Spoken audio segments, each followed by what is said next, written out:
Alright, so celebrating the 30th anniversary of the Dragon Ball anime yesterday, we're looking at our favourite moments of Dragon Ball Super. As there's been a lot of negatives regarding the series so far, so let's put a positive light on our favourite bits. So joining me for this video, we've got Wolfpack Studios. Oh! What's up, guys? Jace here, Wolfpack Studios. Thanks for having me. Hell yeah, man, it's great to have you back. Unfortunately, we've missed you a couple times for the last few reviews that we've done, so we're looking forward to getting you involved again tonight, man. Definitely, definitely. Thank And you. of course, on the other hand, we've got Kaioshin Curt back as well. Hey there guys, I'm back for this awesome video. I'm so glad that Wolfpack Studios is back. Hey, what about me? Damn Skippy. Dude, I'm coming up with new lines every week, I was man. going to say, man, you're going to have like a t-shirt array ready for sale soon. Yeah, hell yeah, dude. But anyway, so, I mean, let's not ramble too much before we get into this. The people want to know what our favourite bits of Dragon Ball Super are so far. So, has anybody got any bits they want to go with first? I mean, should we go to you, Kurt? I mean, have you got some bits? So the first thing is that this relates to the biggest thing about Dragon Ball, and that's the fights. So in Dragon Ball Z, we certainly saw a lot of old-fashioned stare downs, where we saw, gosh, like these minutes of just the guys staring at each other, like Goku versus Frieza or whatever. And like when I look back on that now, like I still enjoy it, but I'm so glad like this new series, like we don't see that all the time. We just kind of get straight into the action, no matter how the fight actually goes. We don't have that like minutes of staring at each other, and it's just awkward. Oh, I don't So know. I like I that. like that. Yeah, yeah. And Well- the next time on Dragon Ball Z, 10 minutes of stare down. Well, yeah, I mean, it's kind of 50-50, like, but I'm more, well, maybe like 60-40. I'm more towards like getting straight into it and getting there, because it's like when you have like people competing in some, whatever tournament, and it's like somebody's like talking about them for ages and ages and ages. It's like, come on, just actually get to it, or they fight for a little bit, or I don't know, they perform and then they just stop, and it's like, okay, well, why couldn't we just have like a constant thing, and then they finish and then they talk? But Next time on Dragon Ball Z, Goku's lazy eye goes off at a 90-degree angle. I bet Yeah. you didn't know that he had one, but now you do. yeah, definitely. So, what about you, Wolfpack? Have you got any interesting things that you want to mention first that you've enjoyed? Um, I said this in I think one of our previous videos, but I didn't watch Battle of Gods when it came out in, the movies. It's a sin, I know. I was hella delayed on that, but when I watched the arc before I watched I watched the movie first, but then I wanted to see how the arc would go. And the one thing the arc did better than the movie, surprise, surprise, other than the movie did better animation, of course, but I'm not going to nitpick that. It was the actual fighting between Beerus and Goku. The universal rips and Elder Kai telling Goku, don't, stop, you're going to tear the universe apart. That would have been really interesting to see in the movie. But, for the anime purposes, that was really good. I enjoyed it. It was a good fight. I think if you total up the fight, just them fighting, it's about an hour long. Compared to the movie, it's like 12 minutes. Yeah. So that I enjoyed that a lot. You know what? I actually really do agree with you there. I think the fight between Goku and Beerus just had, and I know this is going to sound kind of controversial because people might disagree, but I felt like there was so much more on the line in the version of Super. Like, I feel like Beerus's character hadn't quite as been revealed or determined quite as early as it was kind of led. You knew from about halfway through in the movie that Beerus probably wasn't going to destroy the planet because it just kind of seemed like he was having too much fun. But then I think if you look at Super as a whole, throughout the beginning of Super, you kind of felt like his character could have just swung either way, and he seemed a lot more villainous in their fight.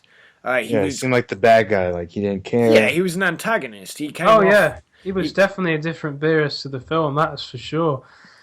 Yeah, He looked like he was just going to destroy the Earth just like that, and it was so lucky that he didn't those times. Yeah, no, definitely. I mean, I just felt like there was so much more in it, really. The fight just had more feel to it, had more oomph to it, for lack of a better word. It was just, no, I totally agree with you there. My personal thing that I've enjoyed a lot more in this than I suppose Dragon Ball Z, to be honest, has been more of the light-hearted humor because I'm an avid Dragon Ball fan as well as Dragon Ball Z, and one thing that I really have enjoyed them bringing back has been some of the light-hearted humor. I was really skeptical at first when they started doing it with Vegeta of all people, because Vegeta had such a Right, serious, harsh character in Dragon Ball right. Z. That was really sketchy to do that, but Yeah, it's really paid off. I'm gonna piggyback off that real quick. So, like you said, Dragon Ball is nothing but lighthearted humor, and then around Z, you get to the Cell arc, or even before that, it's really serious tone, and then every now and then, were filler episodes. That's when the lighthearted humor would come in. yes. But like with Super, it's almost every episode, not every episode, but almost every episode. It's not too much and it's not too little. It's like comedic relief where it's needed, Yeah, and that's always definitely. fun. Like especially with Jocko. Jocko's always fun to have around. Yeah, they're a Yeah. really nice pair, Jacko and Bulma. I really like them kind of keep gagging off each other and for the rest of the cast as well there. It's quite cool. Yeah, no, definitely. I hear that. I think with Vegeta, I mean, I remember the first time I saw Battle of Gods. I saw it straight away in Japanese. I hadn't seen. I didn't wait for the Funimation dub to watch it. I watched it straight away in Japanese. And when I saw Ryu Horikawa doing the bingo dance that Vegeta did, I watched it and I went, I can't picture Christopher Sabat doing this. There's no way I can picture Chris Sabat doing I this. cringed when Christopher Sabat did it, man. Yeah.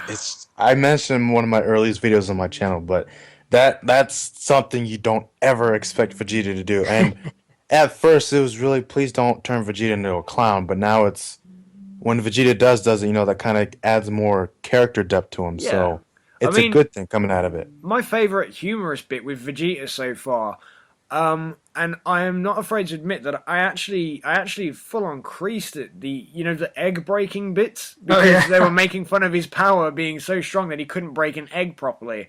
Now, I thought that was something that you generally you tossed up in an idea like in general speech before when you sort of go, well, how does a Saiyan have sex without killing his wife, or how does a Saiyan make food or something without smashing all the utensils or whatever like that. Hmm. You And can't. yeah, and I like the fact that they teased it with Vegeta and his egg breaking stuff, and I thought that was really funny. I was legit watching it, laughing, and just sort of thinking to myself, "Fuck, they've done something here that I have preferred to the thought." If you think about them trying to turn like Vegeta into a humorous character, and you think, "Bloody hell, that can't work," I actually thought it did do it very well. They actually did it very well. They captured any sort of serious humor they could have done with it, and they turned it on itself, and I thought it was really well done. It's Um, Vegeta, but like it's the essence of Vegeta, but in a funny way. It's not like he does a total 180 flip. Fucking Deborah, when Yeah. he's in heaven, he's all, Yeah. oh no, we ain't gonna go there. But that's what I'm saying. I It's love still all of you Vegeta, but guys. it's a funny version of Vegeta. Yeah, exactly. So, how about you, Kurt? Have you got any extra bits to add that you've appreciated so far? Yeah, the soundtrack. I Oh, really love the really? soundtrack. And well, you might not, but I really like the soundtrack. At first, I was like, "Hang on, this doesn't quite fit with Dragon Ball," but I've really got used to it now, and particularly, I feel as though in the Universe 6 arc so far, I've really enjoyed the new music cues we've got, and every time like we see like Shampoo or something, I really like the themes there. I can't really describe it, but there was this one bit when um, Whis and Beerus were talking on their planet about how Whis hadn't trained Goku and Vegeta to be on the level of Beerus. And as I said in my super review, there was this lovely bit with like trumpets and even a harp right at the end when going into the scene when Goku, Vegeta, and Goten and Trunks and Piccolo, sorry, not Piccolo, they were going off to see Gohan and Piccolo training. So, yeah, that's that one. Yeah, no, that's fair enough, man. I mean, don't get me wrong. When I was surprised at the beginning, wasn't because I didn't think the score had been well done at all itself. It was more that it's something that not a lot of people have sort of gone out of their way to say, oh, I really like the score to Dragon Ball Super. They've just kind of mentioned, oh, in this scene it was well done, or in this scene it sucked, or something. Yeah.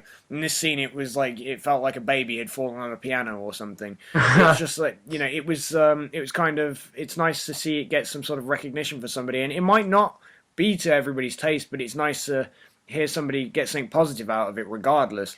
Well, yeah, I mean, I would also like to add that I really liked the controversial opera singing bits. Like when Golden Frieza was revealed and when he transformed, and also when Oh, very in cinematic. Super Yeah, Saiyan that. God, the ritual. I liked that bit, but I've read comments about people hating that bit. Yeah, Yeah. I didn't mind it in Super because it was toned down. I did think it was a little bit over the top in Resurrection F or for Katsuno F. I thought it was a little bit much when the planet starts blowing up and then it starts going all high pitched and there's Oh nothing yeah. else going on. I was sat there in the cinema with my girlfriend, and my girlfriend has not really been too introduced to Dragon Ball except for when I've pressured it on her, and she reluctantly agreed to go with me to see it because she's a good girlfriend. And we were sat there, and she'd had a smile on her face for most of it because of the humor that was put into it. And I think that's another reason I've appreciated it in Super more so.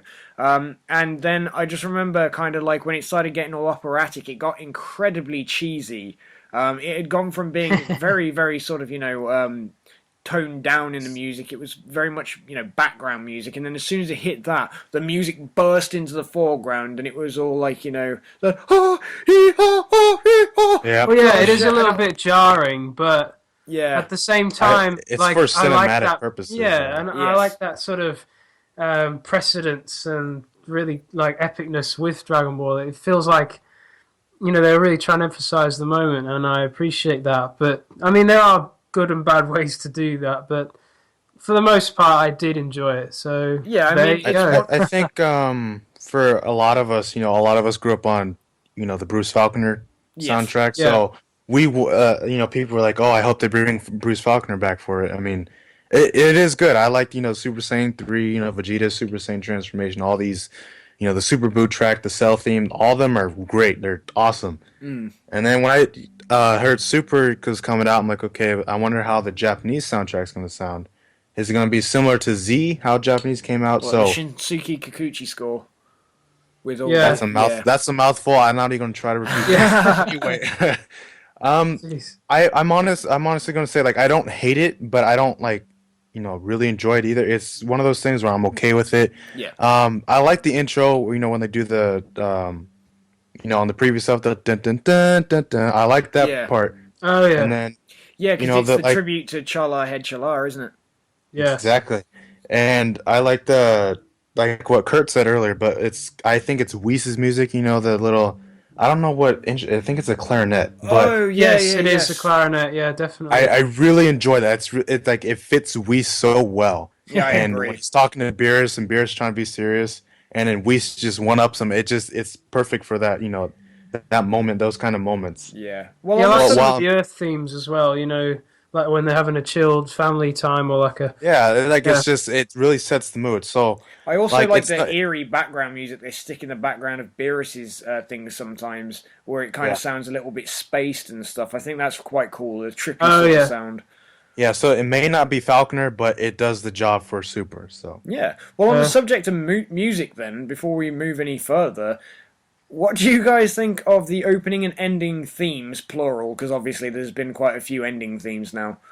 I actually I'm- like them all. Oh gosh, sorry. Sorry, I probably should have aimed that at one of you before, just going go. It's Yeah, like- no, you go, Go ahead. Wolfpack. Oh no, no, okay, no. okay, Yeah, because I I was. got it. So, the beginning at first it sounded weird to me, but then it's like second nature, so it's grown on to me. I actually like it. I try to hum along with it, and then the original outro, I liked it when it came out.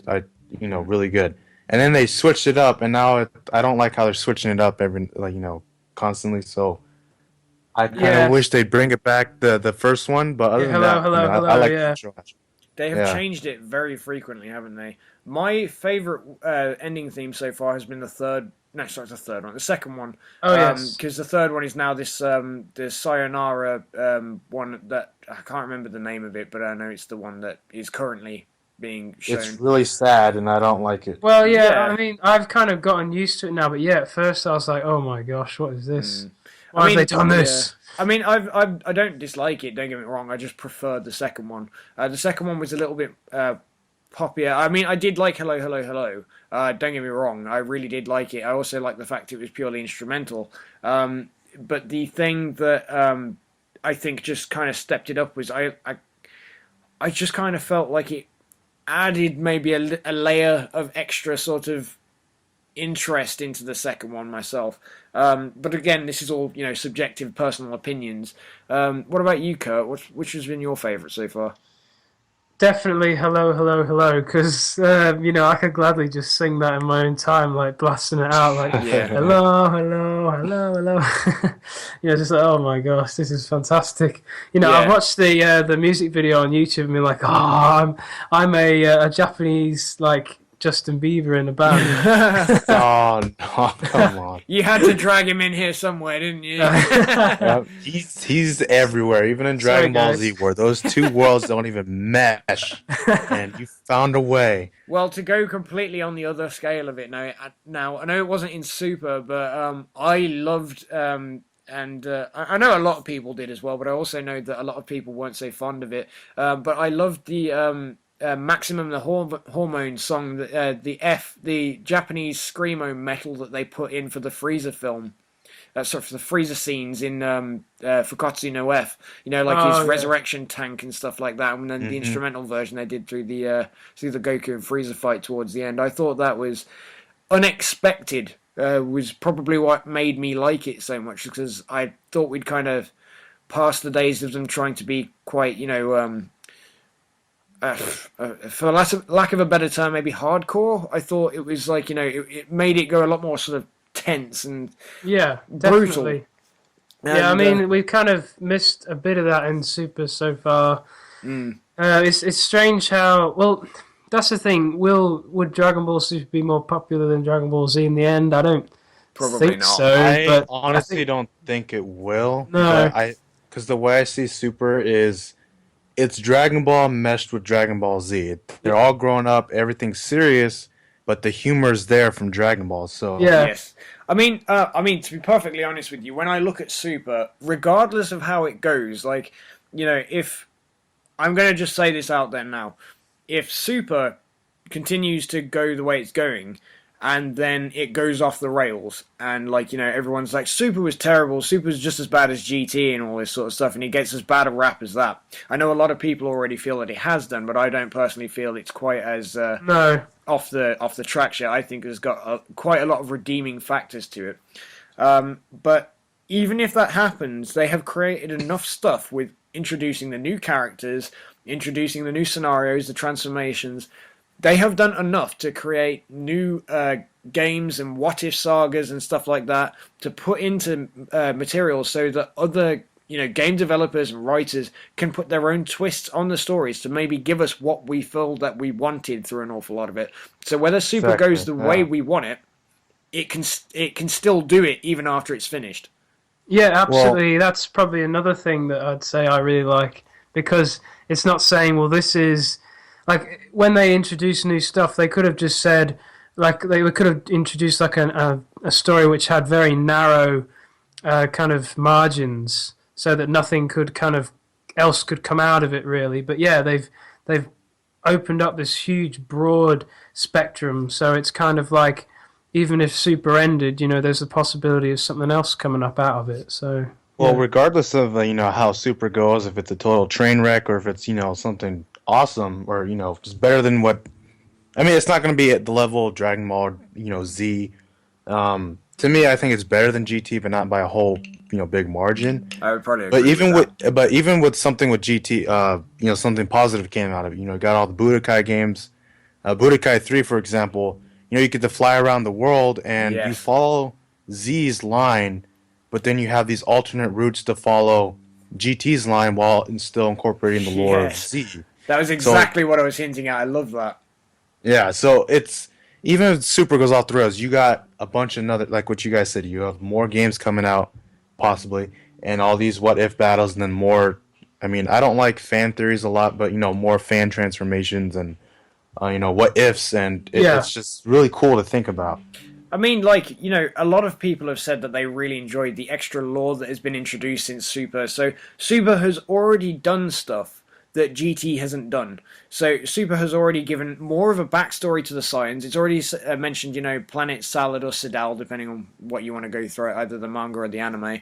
And it's followed this sort of rule where it's decided to retcon things in a positive manner. So, like, you know, where we find out that the Saiyans have come from Planet Salad and then gone to Vegeta, and then in Universe 6 are all pure-hearted. That it's just introduced so many different possibilities that it's possible endless, the stuff that they can go on. Especially because there's 12 universes now. So like, how are you gonna put that out there and then like maybe when Super ends, Akira Toriyama dies, blah blah blah. Maybe a successor, Toyotaro, whoever, they'll pick the series back up again and put their own spin on it Yeah. while keeping the essence of Toriyama. So I mean, sorry to bring up a British TV show in this. I know it's still quite successful in America, but I mean, I'm not a massive fan of it myself. But Doctor Who did a very similar thing with that, where it was created and ran for several decades, and then eventually got to a point where the writing was starting to become very sort of bland and bad. Yeah. And they canned it, and then they did a movie, and then they rebooted it, and the reboot started off a bit sort of mediocre, but then really sort of skyrocketed, and then now it's kind of getting to the point where it died off a bit in the last few seasons apparently, but now it's getting to the point where it's at its like lowest viewing rating for a while. So everything does kind of work in boosts and like bursts and stuff, but the person who picked up the rights of Doctor Who to write it and stuff wasn't the person who obviously did it originally because of how old it was. Right. It's very possible that fans can pick up this material and mold it into ways that even the original creator can sometimes not do himself. yeah, for example, Dragon Team 4 Star, that's Yeah. all fan service right there. That's like very cool. And you got I mentioned off air these live Dragon Ball series, with the people are actually putting quality work into it, adding their own, twists and plot turns. So Yeah, no, definitely. There's room for fan stuff, and I mean, there's room for what ifs, and if there's anything we can be thankful for the 30th anniversary of Dragon Ball anime is the fact that it's still going, and whether you like the odd episode that pops out or not, the end result is that we're getting more stuff. We're getting more stuff that we can enjoy. If you get one thing, I look at this series the way I look at my favorite musicians releasing new albums.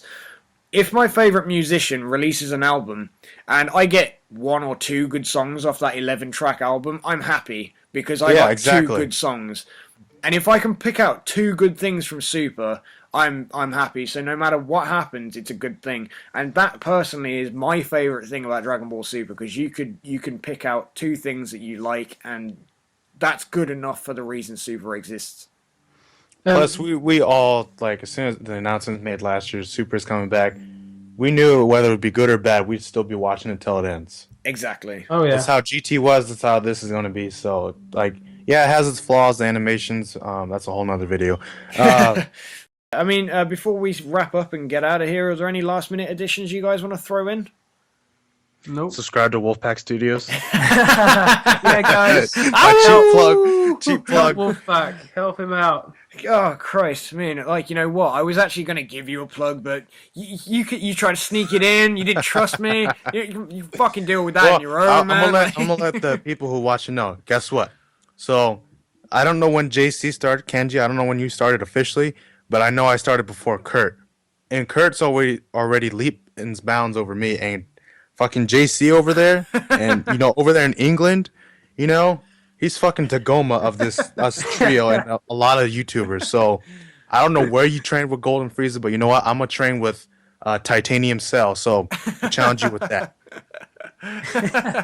Well, guys, thank you for tuning in for this video, and I hope you did get enjoyment out of it. Please go and subscribe to Kaioshin Curt, who puts a lot of love into his channel. He's recently received a big boost in subscribers, so obviously he started to do something that a lot of you are receptive to.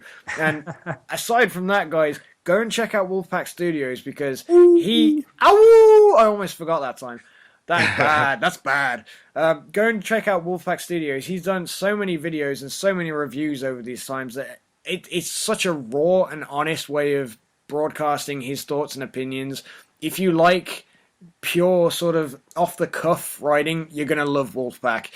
So please, everybody, go and check out their respective channels. And of course, thank you for checking out my video on the channel. And please leave a like, comment, and subscribe to start training on World King Kanji's planet. And we'll catch you all in the next video, guys.